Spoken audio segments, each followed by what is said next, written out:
ये भी लगाए थे। पर उस गांव में एक बच्चा था, अपने घर के दरवाजे पर उदास बैठा था। तभी उधर से एक बाबा गुजरते हैं। बेटा, क्या तुम मुझे एक गिलास पानी पिला सकते हो? मुझे बहुत प्यास लगी है। जरूर, मैं अभी लाया। ये कहकर टीनू घर के अंदर जाता है। बाबा ये देखकर बहुत आश्चर्यचकित हो जाते हैं कि उस पूरे गांव में चारों तरफ रोशनी है, पर इस एक ही घर में रोशनी क्यों नहीं है? तभी टीनू बाबा के लिए पानी लेकर आता है और बाबा खुशी खुशी पानी पीने लगते हैं। बाबा बच्चे से पूछते हैं, बेटा, क्या बात है? तुम क्यों उदास हो जबकि चारों तरफ खुशी का माहौल है और दिवाली के दिन तुम्हारे घर में कोई दिए भी नहीं जल रहे हैं? क्या बात है, मुझे बताओ। बाबा, हम बहुत गरीब हैं। मेरे पिताजी नहीं हैं। माँ सारा दिन दूसरों के घर के काम करती है, तब जाकर 2 वक्त का खाना नसीब होता है। पैसे न होने की वजह से मैं स्कूल भी नहीं जा सकता। हम कहाँ से दिवाली मनाएंगे? बेटा, तुम गरीब हो तो क्या हुआ? तुम्हारा दिल बहुत बड़ा है। मैं तुम्हारे संस्कारों से बहुत प्रसन्न हूँ, इसलिए मैं तुम्हें आज दिवाली के दिन एक उपहार देता हूँ। ऐसा कहकर बाबा उसे एक जादुई दिया देते हैं। उसमें से बहुत तेज रोशनी निकल रही थी। टीनू को दिया देते हुए बाबा बोलते हैं, बेटा, ये दिया तुम्हारी हर इच्छा पूरी करेगा। तुम इससे जो मांगोगे तुम्हें मिलेगा। लेकिन एक बात का ध्यान रखना बेटा, जब भी तुम इससे कुछ मांगना, बाहर का कोई भी आदमी इसे ना देखे, नहीं तो इसकी रोशनी गायब हो जाएगी। इतना बोलते ही बाबा भी वहाँ से गायब हो जाते हैं। दिए की रोशनी देखकर टीनू बहुत ही चकित हो जाता है। टीनू दिए को लेकर घर के अंदर जाता है और अपनी माँ को बाबा जी की सारी बात बता देता है। माँ दिए की रोशनी देखकर मन ही मन बहुत खुश हो जाती है और बाबा जी का धन्यवाद देती है। दीपक, दीपक, मेरा घर रोशनी से सजा दो। ये कहते ही टीनू का पूरा घर रोशनी से जगमगा उठता है। ये देख माँ और टीनू बहुत खुश हो जाते हैं। तब टीनू दिए से कहता है, दीपक, दीपक, मुझे बहुत भूख लगी है। क्या तुम मुझे अच्छा खाना खिला सकते हो? और वो दिया उनकी ये इच्छा भी पूरी कर देता है। तब टीनू दीपक से कहता है, दीपक, दीपक, मेरी माँ के लिए एक सिलाई मशीन ला दो, जिससे मेरी माँ को घर घर जाकर काम नहीं करना पड़ेगा। और दीपक उनकी वो इच्छा भी पूरी कर देता है। ये देखकर माँ बहुत खुश हो जाती है और टीनू को गले से लगा लेती है। बेटा, दिए का इस्तेमाल इसी तरह दूसरों की मदद के लिए करना। धीरे धीरे टीनू के घर की हालत सुधर जाती है और वो स्कूल भी जाने लगता है। टीनू अब इस दिए की मदद से गरीबों को रोज खाना भी खिलाता है और लोगों की बहुत मदद भी करने लगता है। एक दिन की बात है, टीनू का दोस्त मोंटू टीनू को मिलने उसके घर आता है। मोंटू दिए को देखकर टीनू से पूछता है, अरे टीनू, ये दिया कहाँ से मिला? इसकी रोशनी तो बहुत अच्छी है। ये कोई मामूली दिया नहीं है, ये एक जादुई दिया है। इससे तुम जो भी मांगोगे वो तुम्हें मिल जाएगा। जादुई दिया? ऐसा कुछ नहीं होता। तुम मुझे बेवकूफ नहीं बना सकते। अच्छा, ऐसा है? तुम्हें मुझ पे भरोसा नहीं? तो रुको, मैं अभी तुम्हें इससे कुछ मांग के दिखाता हूँ। दीपक, दीपक, मुझे बहुत सारे लड्डू खाने के लिए चाहिए। टीनू के इतना बोलने से ही अचानक दिए की रोशनी गायब हो जाती है। ये देख मोंटू हंसने लगता है और वहाँ से चला जाता है। और टीनू जोर जोर से रोने लगता है।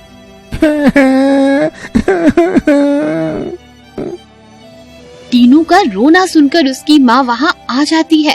टीनू तब रोते हुए अपनी माँ को सारी बात बताता है। टीनू की माँ को बाबा की कही हुई बातें याद आ जाती हैं। बेटा टीनू, तुम्हें बाबा ने कहा था ना कि किसी के भी सामने इस दिए का इस्तेमाल मत करना, तो तुमने ऐसा क्यों किया? अब मैं क्या करूँ माँ? तुम सच्चे दिल से बाबा को याद करो, वो तुम्हारी मदद जरूर करेंगे। टीनू दिए के सामने हाथ जोड़कर बाबा को याद करता है और मन ही मन कहता है, बाबा मुझे माफ कर दो, मैं कभी भी दिखावे के लिए इस दिए का इस्तेमाल नहीं करूँगा। तभी अचानक बाबा प्रकट होते हैं और वो टीनू से कहते हैं, टीनू, मैंने तुम्हें पहले ही बताया था, लेकिन दिखावा करने के चक्कर में तुम मेरी बातों को भूल गए। बाबा मुझे माफ कर दो, आगे से ऐसी गलती कभी नहीं करूँगा। और फिर बाबा टीनू को माफ कर देते हैं और दिए की रोशनी वापस आ जाती है और टीनू से वचन लेते हैं कि इस दिए का इस्तेमाल लोगों के भले के लिए ही करना है, ना कि अपने दिखावे के लिए। तो बच्चों, इस कहानी से हमें शिक्षा मिलती है कि हमें दिखावा नहीं करना चाहिए। एक गांव में रतन और रजत नाम के दो अमीर किसान रहते थे। उनके पास खेती के लिए बहुत सारी जमीन थी और बहुत सारी गायें भी थी। वो दोनों और गायें खरीदना चाहते थे। उनके पड़ोस में मदन नाम का एक गरीब किसान रहता था। मदन के पास एक छोटा सा जमीन का टुकड़ा और केवल एक ही गाय थी। मदन के पास जो भी कुछ था वह उससे संतुष्ट रहता था और भगवान को उसके लिए धन्यवाद देता था। देखो, मदन तो बहुत खुश लग रहा है। इतनी गरीबी में ये कैसे खुश रहता है? अगर हम इसकी गाय खरीद लें तो अच्छा रहेगा। एक दिन रजत और रतन मदन की गाय खरीदने के लिए उसके पास आए। कैसे हो मदन? हम तुम्हारी गाय खरीदना चाहते हैं। इसके बदले हम तुम्हें 10 चांदी के सिक्के देंगे। मदन अपनी गाय को बहुत प्यार करता था और उसे बेचना नहीं चाहता था। मुझे अपनी गाय बेचनी नहीं है, आप लोग किसी और से गाय खरीद लें। मदन के मना करने पर रतन और रजत बहुत गुस्से में आ गए। उन्होंने सोचा कि वो मदन से बदला लेंगे। रतन, मदन ने हमारा अपमान किया है और गाय भी नहीं बेची। हाँ रतन, हमें अपने अपमान का बदला लेना चाहिए।